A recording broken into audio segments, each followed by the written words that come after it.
इस वीडियो को पूरा देखो। आज ही आपके जीवन से सारी परेशानी खत्म होगी और चैनल को सब्सक्राइब और वीडियो को लाइक करें। करवाना चाहता हूं। यूहन्ना कहता है, मैंने उसके मुंह से एक तलवार निकलती हुई देखी।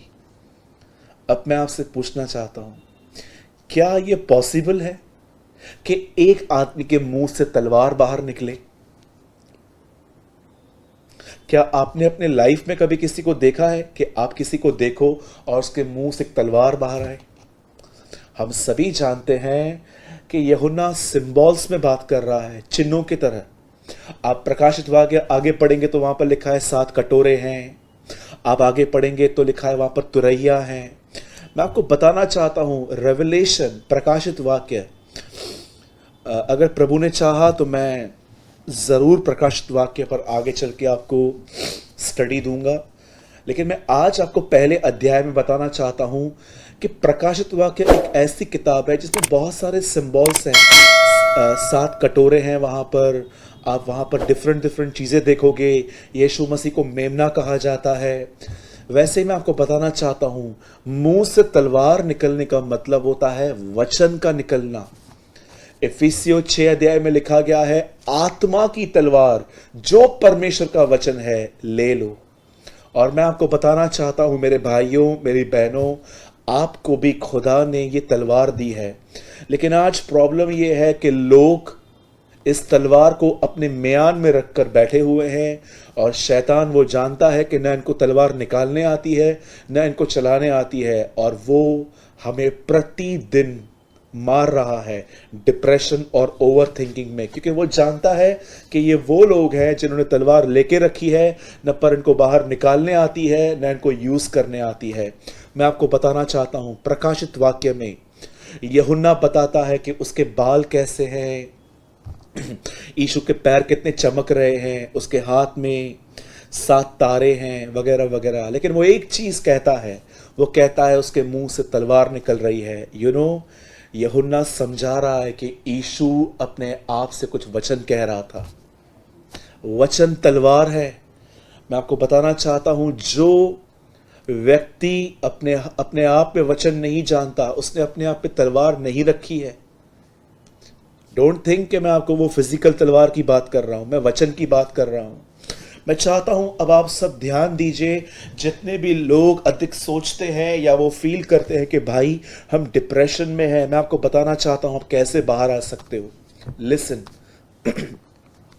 मैं आपके लिए पढ़ रहा हूं इस समय, और आपके स्क्रीन पर भी ये वर्ड है, मत्ती 1:1, मैथ्यू 1:1। इब्राहिम की संतान, दाऊद की संतान, यीशु मसीह की वंशावली। ये एक ऐसा वचन है बाइबल का जहां से बाइबल स्टार्ट होती है। नया ऐदनामा, New Testament, new covenant start होती है। इस वचन के अंदर पुराने नियम के 2 लोगों का जिक्र है और तीसरा जिक्र है खुदावंत का। दाऊद, इब्राहिम की संतान, दाऊद की संतान, यीशु मसीह की वंशावली। मैं चाहता हूं आप इन 3 नामों पर आज बहुत बहुत ध्यान दें। इब्राहिम, दाऊद, यीशु मसीह। बाइबल बताती है इब्राहिम की कोई संतान नहीं थी, उसे कोई बच्चा नहीं था। प्रभु ने उसे वादा किया कि वो उसे एक बच्चा देंगे, और बाइबल बताती है इस बच्चे को आने में डिले हुआ, देर हुई, पर जब ये बच्चा पैदा हुआ इसका नाम इसहाक रखा गया।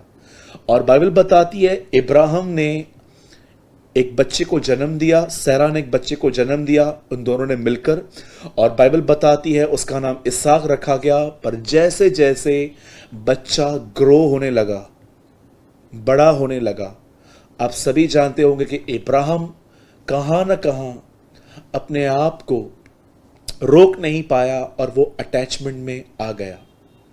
और मैं आपको बताना चाहता हूं, बहुत सारी परीक्षाएं खुदा नहीं करता, बहुत सारी परीक्षाएं हम खुद अलाउ करते हैं।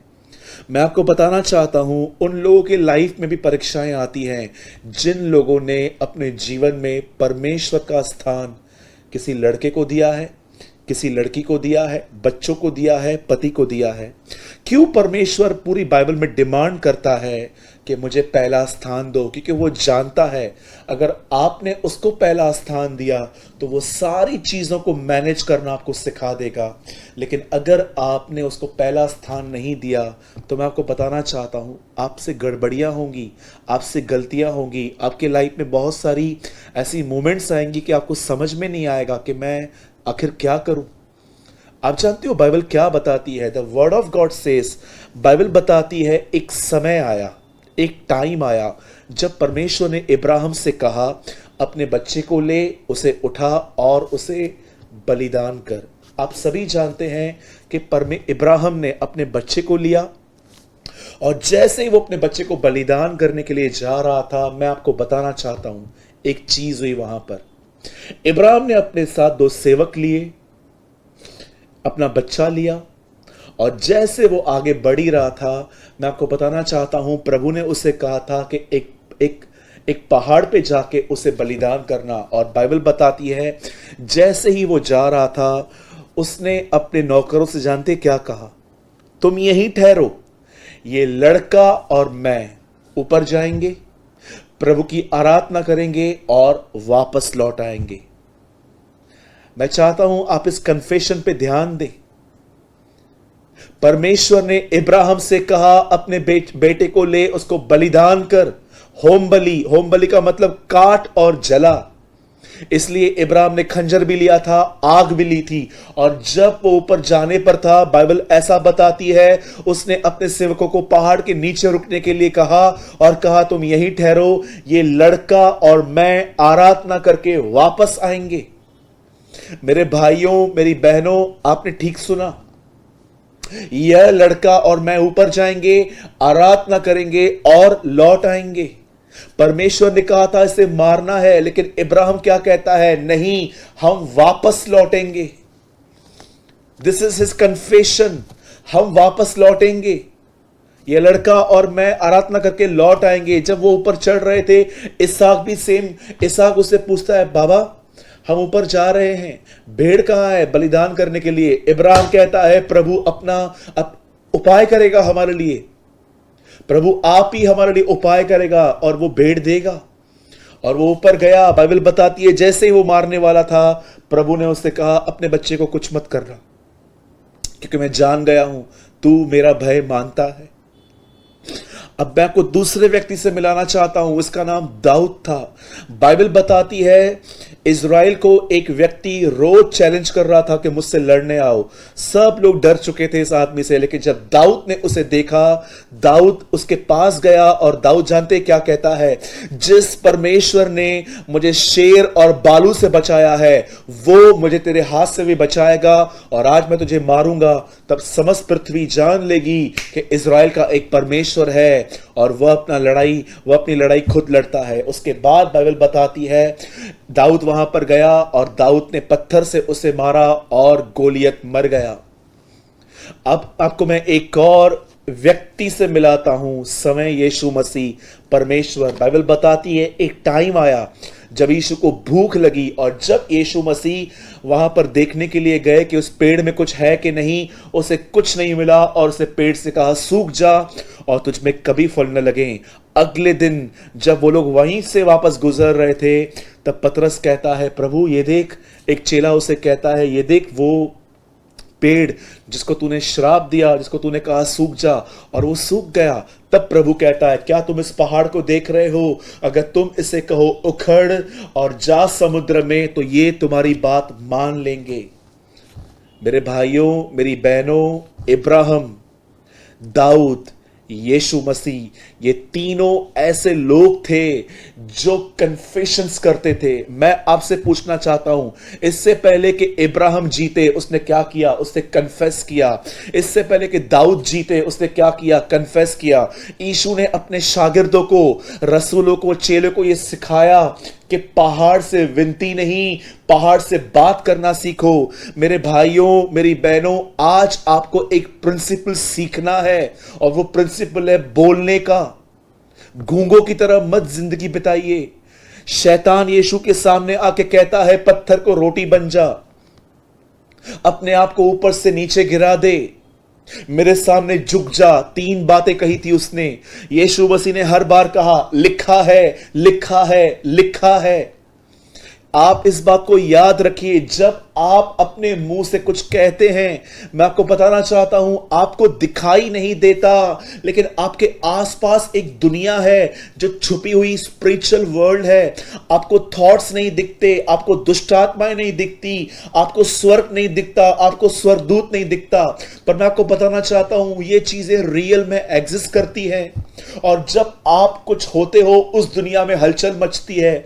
जरा सोचिए, अगर आप एक ऐसे भाई बहन हैं जिसको बहुत सारे व्यभिचार के ख्याल आते हैं, अगर आप ये कहेंगे ना कि मैं यीशु मसीह के नाम से कहता हूं, मैं क्रूस पर चढ़ चुका हूं, अब मैं नहीं परंतु मसीह मुझ में जीवित है, मैं आपको बताना चाहता हूं, आपको पता नहीं चलता, लेकिन आपके सामने एक दुष्ट आत्मा खड़ी है जो आपको कंटिन्यू व्यभिचार के ख्याल देती है। और जब आप ये कन्फेस करते हैं कि प्रभु के वचन में लिखा गया है कि मैं अब जीवित नहीं हूं परंतु मसीह मुझ में जीवित है, मैं अपनी अभिलाषाओं में, वासनाओं में मर चुका हूं, तो ये सारे वचन उन दुष्ट आत्माओं को हिट करते हैं और उनको आपसे दूर भागना पड़ता है। Learn to fight. आप इतने कमजोर नहीं है मेरे भाई, आप इतनी कमजोर नहीं है मेरी बहन कि आपके लिए कुछ और कोई विनतियां करे। आप लड़ सकते हो। पौलुस कहता है, जो मुझे सामर्थ देता है मैं उसमें सब कुछ कर सकता हूं। प्रभु ने कहा तुम मुझसे अलग होकर कुछ नहीं कर सकते, और पौल कहता है यदि हम उसमें हैं तो उसकी सामर्थ्य से हम सब कुछ कर सकते हैं। मैं आप में से हर व्यक्ति को जो ओवर थिंकर का शिकार है, अधिक सोचने का, अधिक डिप्रेस रहता है, मैं आप में से हर एक को कहना चाहता हूं, मेरे भाइयों, मेरी बहनों, आपका फ्यूचर ब्राइट है। खुदा ने आपके लिए एक प्लान बनाया है। खुदा ने आपकी मैरिज के लिए एक प्लान बनाया है, आपके बिजनेस के लिए एक प्लान बनाया है, आपकी फैमिली के लिए एक प्लान बनाया है, और उस प्लान को पूरा करने के लिए उसको कोई नहीं रोक सकता। वो समय पे आएगा और आपकी मदद करेगा। मैं आपको कहना चाहता हूं, आइए, उठिए। यशायाह के अंदर लिखा है, हे यरूशलेम, अपने आप को झाड़, शेक कर अपने आप को। आप में से किसी को भी ज्यादा सोचने की जरूरत नहीं है, आप में से हर एक को कन्फेशन करने की नीड है। इससे पहले कि इब्राहिम अपने बच्चे को हासिल करे, उसने कन्फेस किया। दाऊद जीतने से पहले कन्फेस करता है कि मैं जाऊंगा और लड़ूंगा। यीशु मसीह अपने चेलों को कन्फेस करना सिखाता है। बाइबल की शुरुआत इन 3 लोगों से हो रही है, इब्राहिम की संतान, दाऊद की संतान, यीशु मसीह की वंशावली। मेरे भाइयों, मेरी बहनों, निकलिए बाहर। आपका सबसे बड़ा प्रॉब्लम यह है, आपने अपने आप को बिजी रखना नहीं सीखा है। आप बहुत समय ऐसे ही बैठे रहते हैं, कुछ काम नहीं करते, और आपको तरह तरह के ख्याल आते हैं। फिर आपको लगता है कि मैं अपने आप को खत्म कर दूं, ये कर दूं, वो कर दूं। नो, याद रखिए, मैंने जब जॉब के लिए ट्राई किया था, मुझे 2 साल तक नौकरी नहीं मिली थी। मैं घर पे बैठ के बाइबल पढ़ता था, लेकिन जब मुझे काम मिला, वहां से मैं इतना बिजी हो गया, तब मैंने जाना कि ये जो मुझे खाली टाइम मिला था, ये मुझे परमेश्वर ने मेरे जॉब को रोक के रखा था ताकि मैं उसके वचन को समझ लूं। मैं आपको बताना चाहता हूं मेरे भाइयों, मेरी बहनों, परमेश्वर ने मैं आपको सच कहना चाहता हूं, परमेश्वर ने मेरी जॉब को रोक के रखा था। जिस परमेश्वर ने पतरस के लिए मछलियां रोक के रखी थी, उसी परमेश्वर ने मेरी जॉब रोक के रखी थी ताकि मैं वो समय उसे दूं, होशियार बनूं, मैच्योर बनूं, ताकि मैं जब दुनिया में जाऊं तो मुझे अपने आप में विजडम और अंडरस्टैंडिंग हो। यदि आप में से कोई भी व्यक्ति है जो आज रेस्ड हो रहा है कि यस ब्रदर, आज के बाद मैं चुप नहीं रहूंगा, जब भी मुझे मेरी मैरिज के लिए, जॉब के लिए, बिजनेस के लिए, फ्यूचर के लिए, पास्ट के लिए कभी भी मुझे ख्याल आएंगे, मैं लड़ूंगा। और आज मैं आपको एक तलवार देना चाहता हूं, और मैं चाहता हूं जब भी आज के बाद आपको ख्याल आते हैं अपने लिए, अपने फ्यूचर के लिए, अपनी फैमिली के लिए, अपनी मैरिज के लिए, अगर आप अनमैरिड हैं और आपकी शादी नहीं हुई है, इस बात के लिए, तो आज मैं आपको वचन देना चाहता हूं। जब आप डिप्रेस फील करते हैं, यह वचन मेरे आपके स्क्रीन पे आ रहा है और मैं आपके लिए पढ़ रहा हूं। Psalm 118, please open with me, भजन संहिता 118।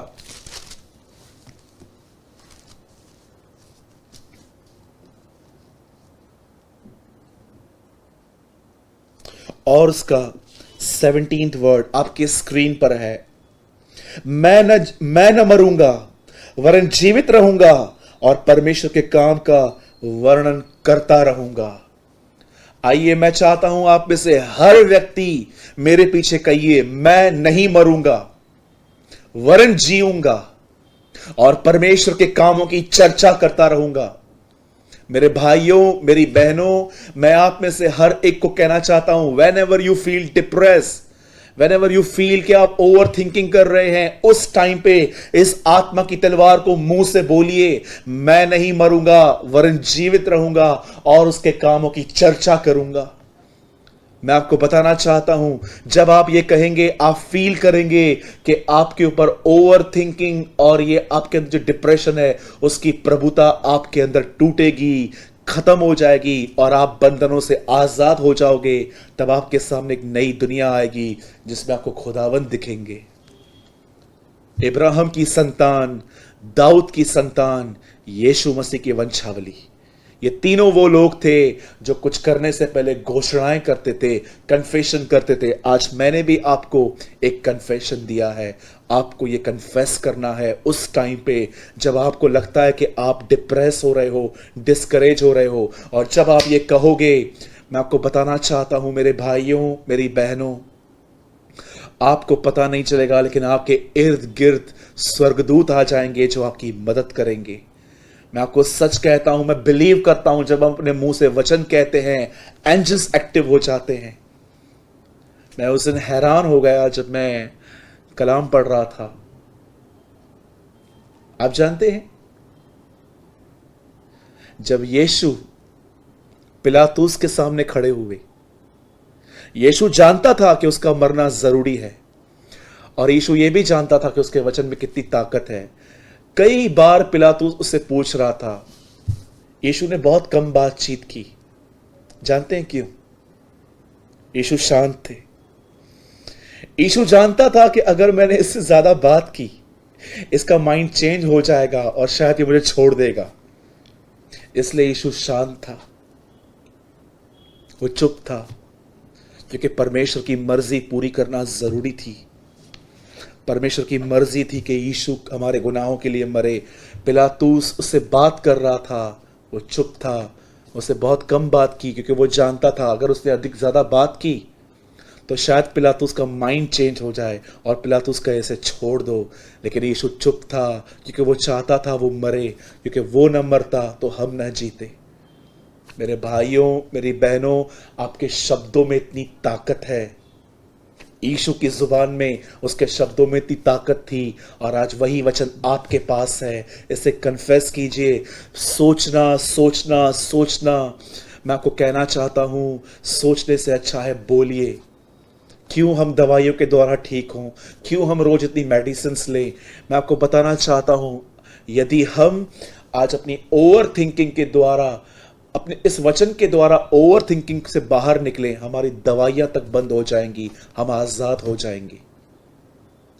मेरे भाइयों, मेरी बहनों, आप में से जितने भी लोग मुझे देख रहे हैं, यदि आज के वचन के द्वारा आपने कुछ लर्न किया है तो मैं आपको बताना चाहता हूं, आज उसे अपनाइए।